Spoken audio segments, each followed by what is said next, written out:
Bismillahirrahmanirrahim. Assalamualaikum warahmatullahi wabarakatuh. Gimana kabar anak-anakku sayang? Bagaimana kabar semuanya? Alhamdulillah. Ustazah harapkan kalian semua dalam keadaan sehat walafiat.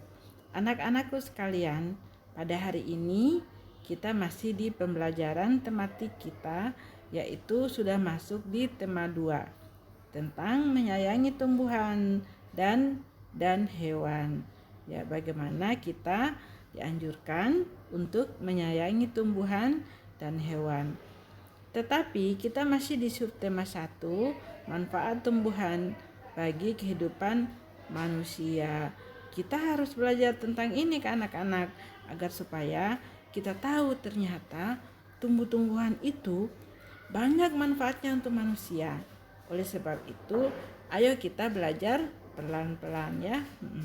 Tetapi pada hari ini muatan pelajaran kita adalah PPKN.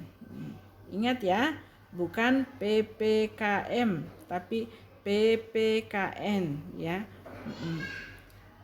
Pembelajaran 2, pembelajaran 4 dan pembelajaran yang ke-6. Tetapi sebelum kita mulai pembelajaran kita, mari anak-anakku sekalian kita berdoa dulu ya.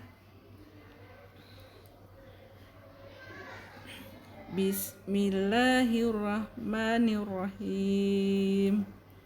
Raditu billahi robba wa bil islami dina wa bi Muhammadin sallallahu alaihi wasallam nabiyya wa rasula.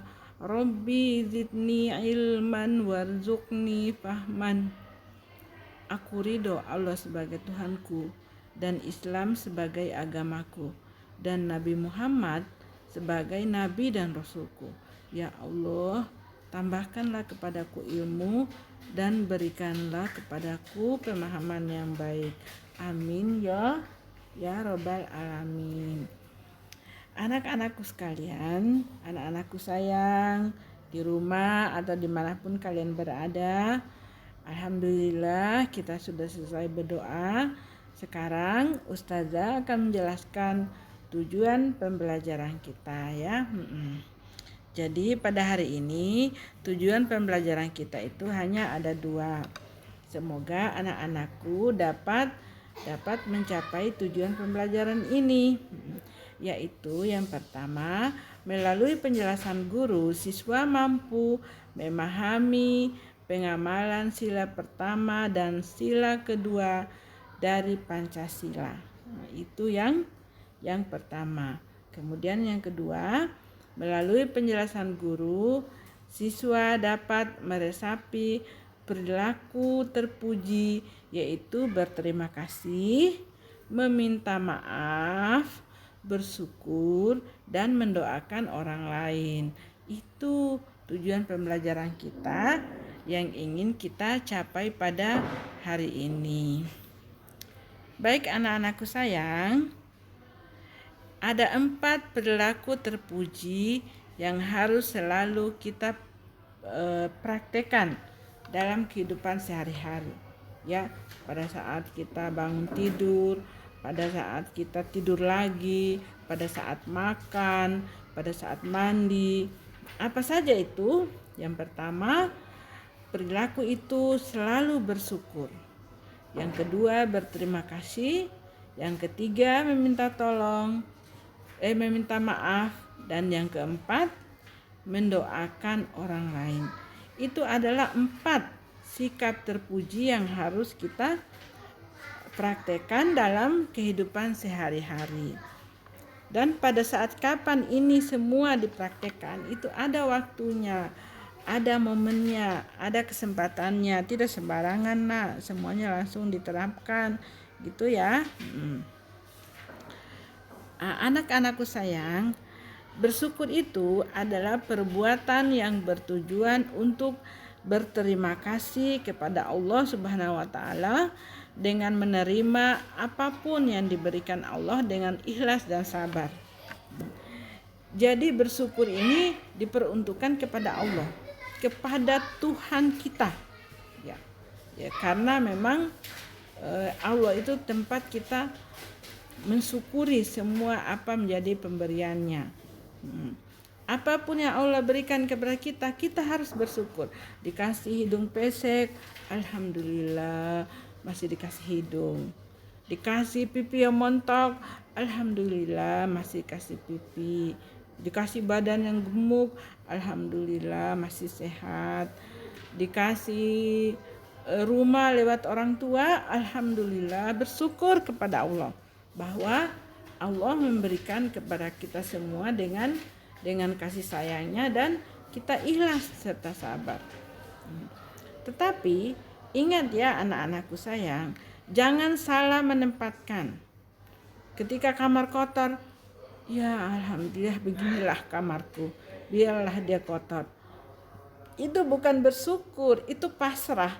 Jadi bedakan bersyukur dengan pasrah ya. Pasrah dengan kamar kotor, tidak ada air. Kalau tidak ada air harus berusaha untuk mencari gitu. Setelah mencari, kita mendapatkan air setengah, tidak banyak, itulah yang disyukuri. Karena kita sudah usaha. Kita sudah berusaha dan berikhtiar.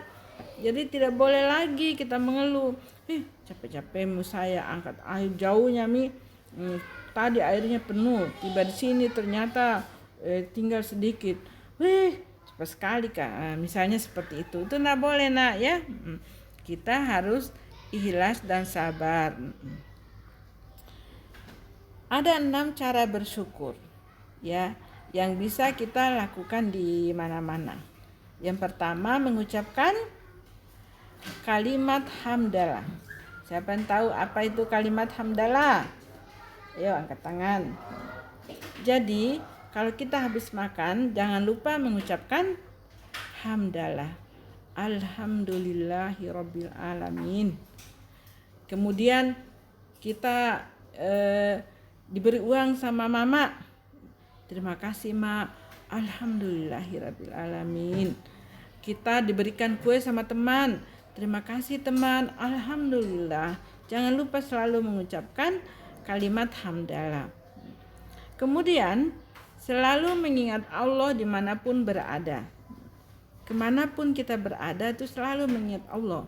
Jangan kita lupa kepada Allah.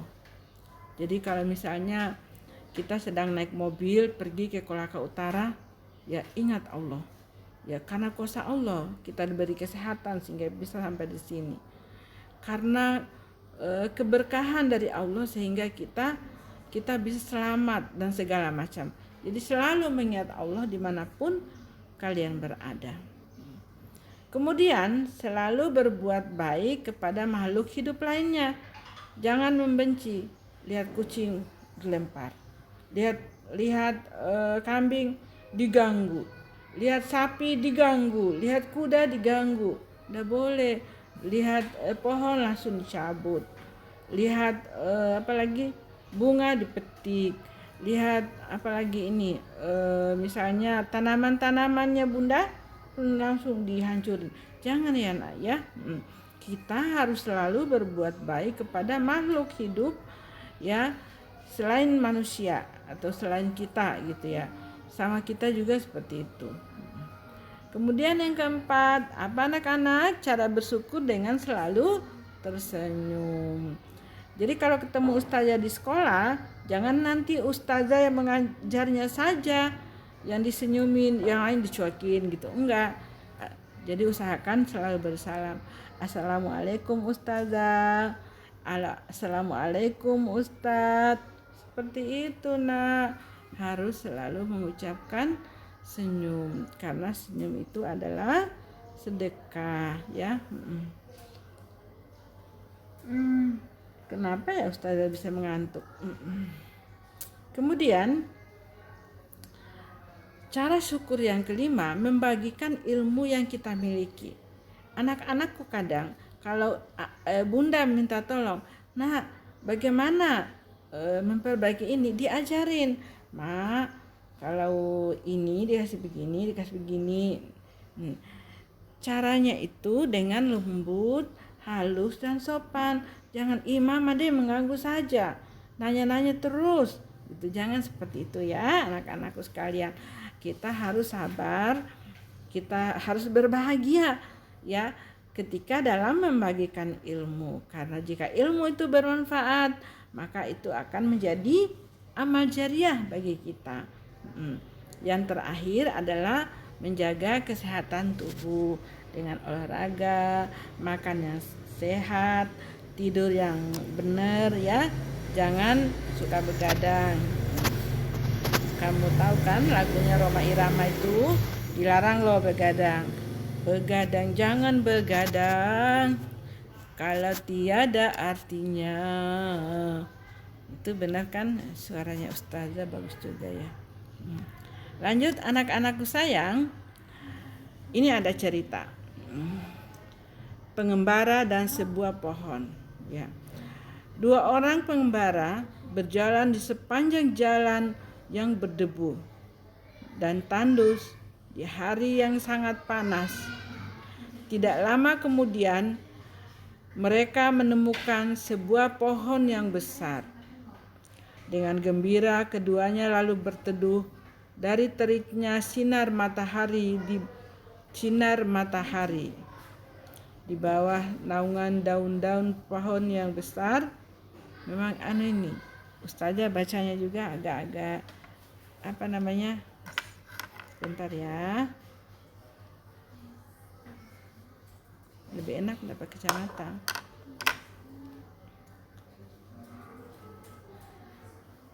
Saat beristirahat, mereka melihat ke atas pohon. Salah seorang pengembara berkata kepada teman seperjalanannya, "Betapa tidak bergunanya pohon besar ini. Pohon ini tidak memiliki buah sehingga tidak berguna untuk manusia sama sekali." Itu kata pengembara itu. Pohon besar tersebut lalu berkata, "Kamu manusia yang tidak tahu berterima kasih." Pohon itu berkata lagi, "Kamu datang dan bernaung di bawah daun-daunku. Kamu menikmati teduhnya perlindungan cabang dan daun-daunku. Kamu masih menyebutku tidak berguna sama sekali." Itu komentar pohon itu. Jadi jangan kita menganggap enteng segala sesuatu yang tidak kita ketahui ya, padahal dia sangat memberikan manfaat kepada kita. Kemudian yang harus selalu kita lakukan adalah berterima kasih ya. Kita harus berterima kasih kepada Allah, tumbuhan, hewan dan manusia ya. Karena kenapa? Terima kasih adalah ungkapan rasa syukur atas kebaikan yang telah diberikan orang lain untuk kita.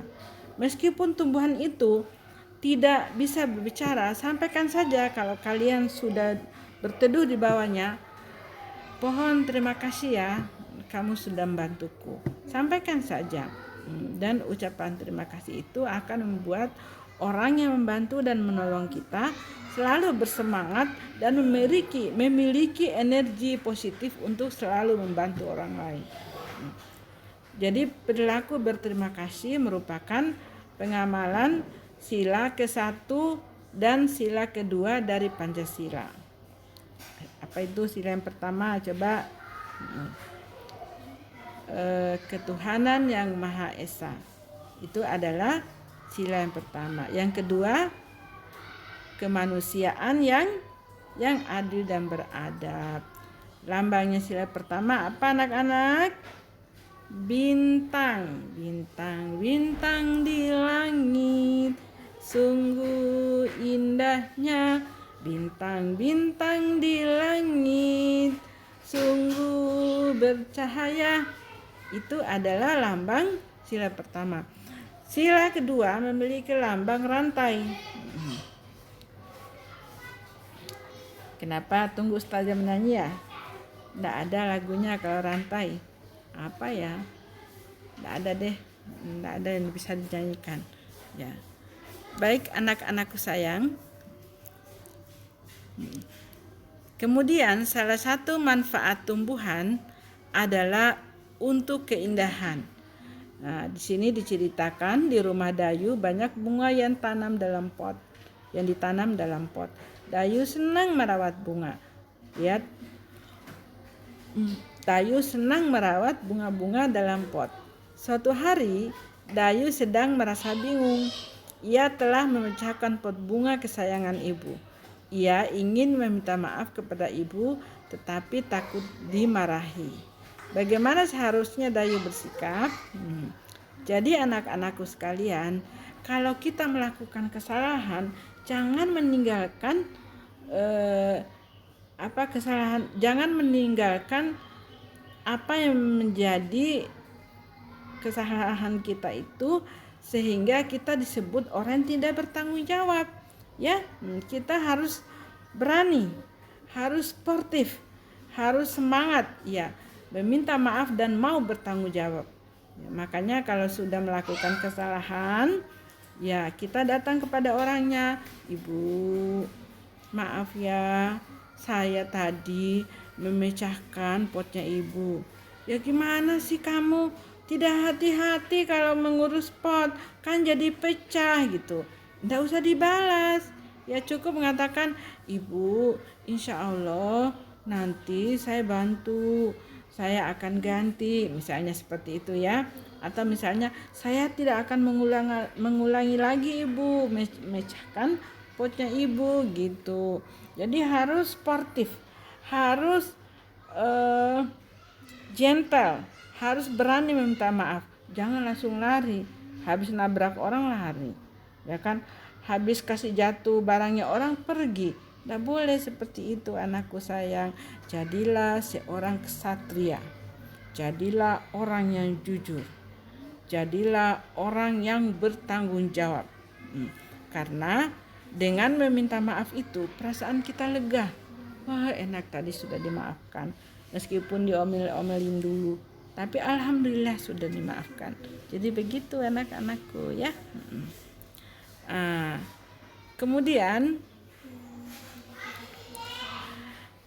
perilaku meminta maaf itu adalah pengamalan sila kedua Pancasila yang berbunyi kemanusiaan yang adil dan beradab.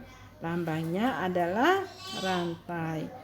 Perilaku meminta maaf itu merupakan pengamalan sila kedua Pancasila. Jadi kita harus tetap menjaga sila-sila yang ada dalam Pancasila. Nah, orang-orang yang diminta maafin itu harus juga lapang, ya, memberikan maaf. Karena kenapa? Dalam ajaran agama kita itu besar pahalanya orang memberi maaf. Lalu bagaimana cara minta maaf?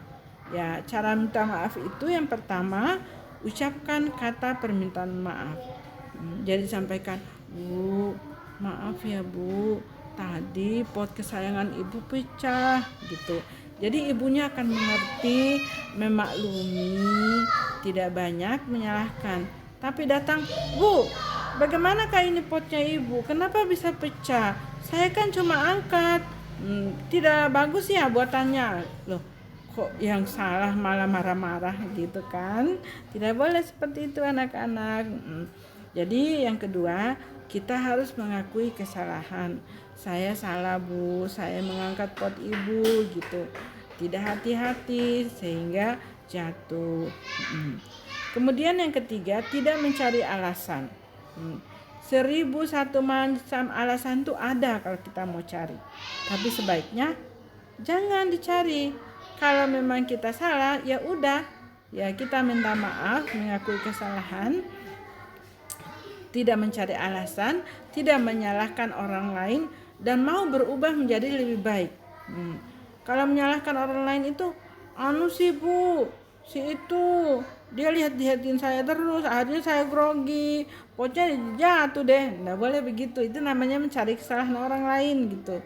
Usahakan jangan kita mencari kesalahan orang lain. Yang terakhir adalah mendoakan orang lain. Dalam mendoakan orang lain, kita hanya diperbolehkan mendoakan yang baik-baik saja. Jangan mendoakan yang tidak baik-baik saja. Ya Allah, sumpahlah mulutnya karena dia cerewet sekali. Nggak boleh nak, nggak boleh. Jadi ya Allah, mudahkanlah urusannya ibuku, mudahkanlah urusannya ayahku, ya Allah sembuhkanlah adekku, karunialah kami rezeki. Gitu nah baca doanya ya. Jangan membaca doa yang tidak baik. Mendoakan orang lain termasuk pengalaman sila pertama dari Pancasila. Baik anak-anakku sekalian, hari ini tidak ada pemberian tugas dari ustazah karena pada hari ini kita akan ulangan tema 1, sehingga cukup pada hari ini pembelajaran yang Ustaz sampaikan. Jangan selalu lupa agar supaya menjaga sikap-sikap terpuji, selalu bersyukur, selalu berterima kasih, meminta maaf, dan mendoakan orang lain. Terima kasih anak-anakku sayang atas atensinya hari ini, dan mohon maaf jika ada hal-hal yang tidak berkenan harinya. Mudah-mudahan Allah Subhanahu wa taala meridhoi segala aktivitas kita. Terima kasih anak-anakku sayang. Wassalamualaikum warahmatullahi wabarakatuh.